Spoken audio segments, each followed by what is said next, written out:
Assalamualaikum warahmatullahi wabarakatuh.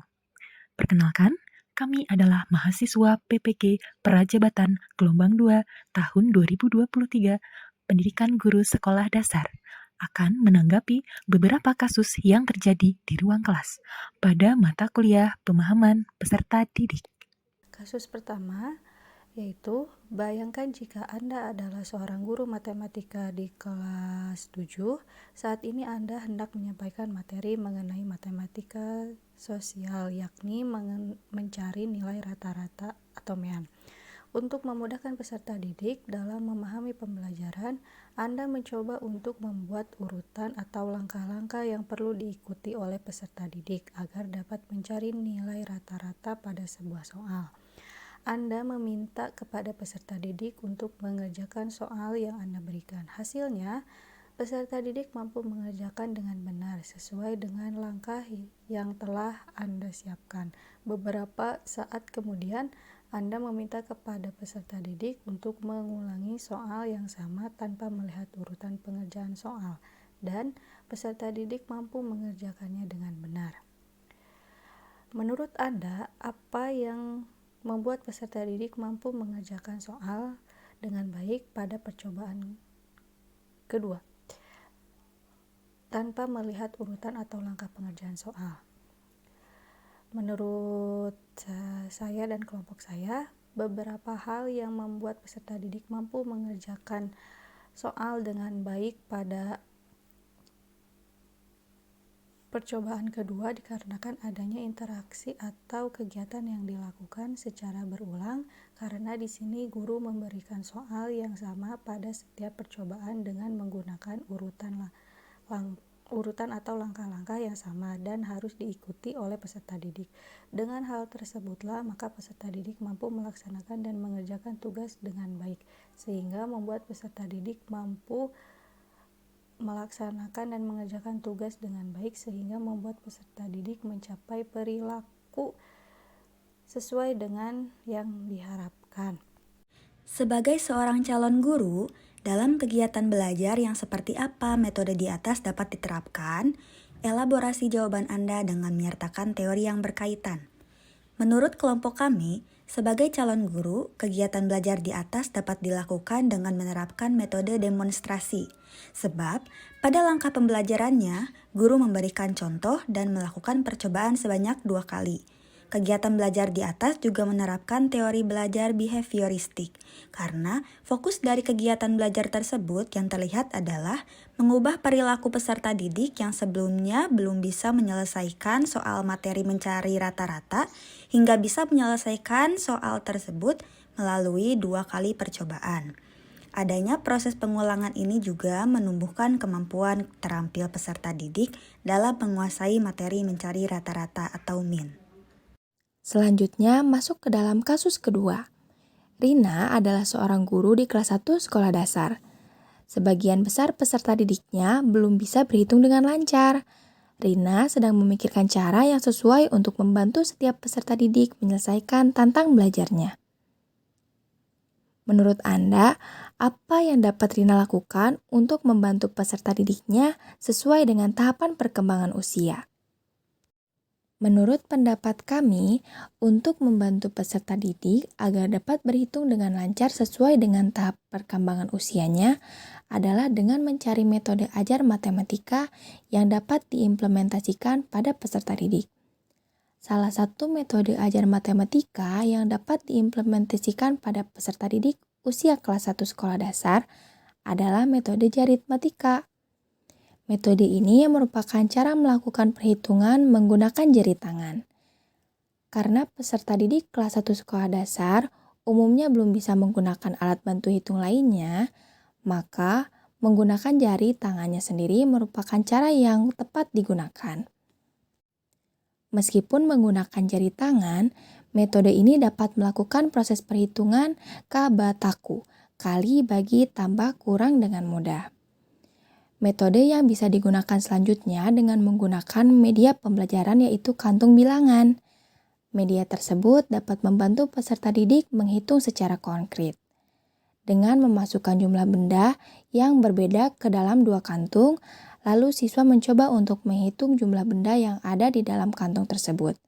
Media tersebut bisa untuk dasar penjumlahan dan pengurangan matematika di kelas 1 sekolah dasar.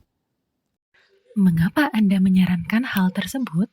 Elaborasi jawaban Anda dengan menyertakan teori yang berkaitan.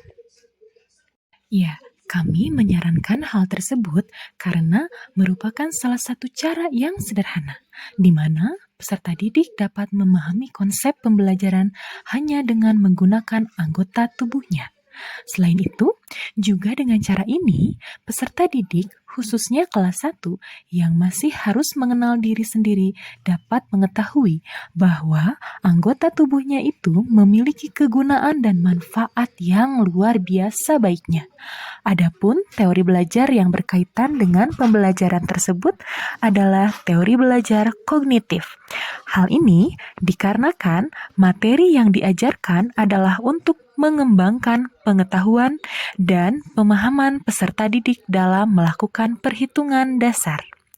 Untuk metode yang menggunakan media pembelajaran, kami juga menyarankan menggunakan media tersebut untuk membantu siswa memahami konsep dasar penjumlahan dan pengurangan dasar secara konkret, untuk mengasah kemampuan kognitif siswa dengan cara menghitung langsung penjumlahan dan pengurangan benda.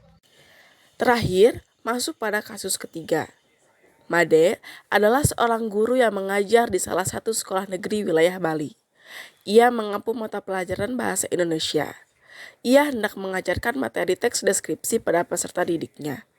Pada buku cetak yang menjadi panduannya saat mengajar, terdapat beberapa contoh teks deskripsi menceritakan tentang bangunan-bangunan pencakar langit yang ada di ibu kota. Dengan memperhatikan latar belakang setiap peserta didiknya, Made pun mencoba untuk memberikan contoh berbeda. Ia memberikan contoh teks deskripsi tentang pantai dan makanan khas Bali. Menurut Anda, apakah pertimbangan dan keputusan Made sudah sesuai? Mengapa demikian? Menurut kami, pertimbangan Made dalam memberikan contoh teks deskripsi tersebut sesuai, karena teks tersebut memiliki keterkaitan dengan lingkungan sekitar tempat tinggalnya. Teks deskripsi yang diberikan bisa mendeskripsikan kondisi alam di Bali yang dikelilingi oleh pantai dan berbagai macam makanan khas Bali, sehingga anak tidak sulit untuk memahami isi teks deskripsi tersebut karena teks yang disajikan berkaitan dengan lingkungan peserta didik. Hal ini akan membuat peserta didik dan juga guru yaitu Made pun saling bisa memahami maksud dari materi yang ingin disampaikan, yaitu materi tentang deskripsi.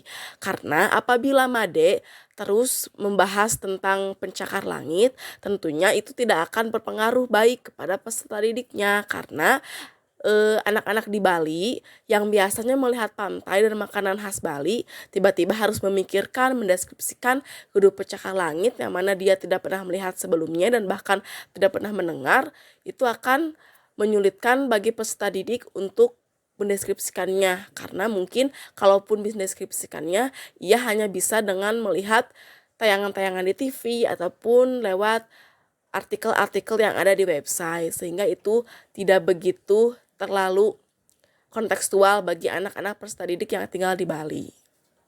Prinsip apa yang Made gunakan dalam kasus tersebut? Elaborasi jawaban Anda dengan menyertakan teori yang berkaitan. Prinsip yang digunakan Made adalah prinsip relevansi, di mana pembelajaran yang dirancang sesuai dengan konteks, lingkungan, dan budaya peserta didik.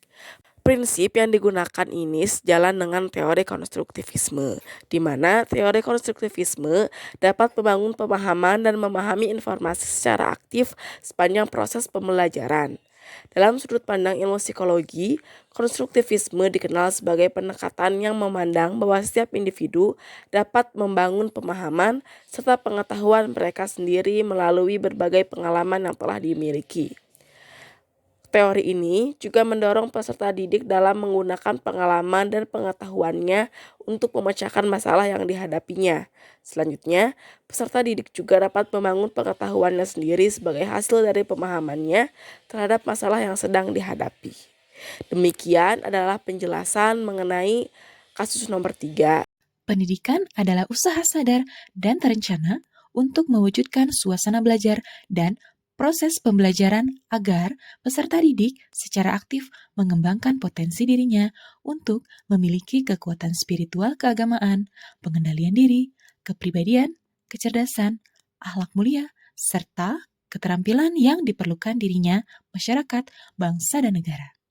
Dalam hal pembelajaran, saat ini guru diberikan kebebasan untuk dapat menentukan rancangan pembelajaran yang akan dilaksanakan akan seperti apa. Dengan begitu, guru dapat menyesuaikan berbagai konten pembelajaran serta strategi apa yang akan digunakan dalam pembelajaran agar dapat membantu peserta didik untuk mencapai tujuan pembelajaran.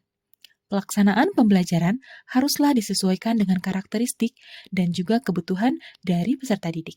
Selain itu, konten yang digunakan dalam pembelajaran sebaiknya dapat dikaitkan dengan lingkungan sekitar peserta didik, agar peserta didik lebih mudah dalam memahami pembelajaran apabila dikaitkan dengan contoh yang nyata. Demikian tanggapan mengenai kasus yang terjadi di kelas. Terima kasih atas perhatiannya. Wassalamualaikum warahmatullahi wabarakatuh.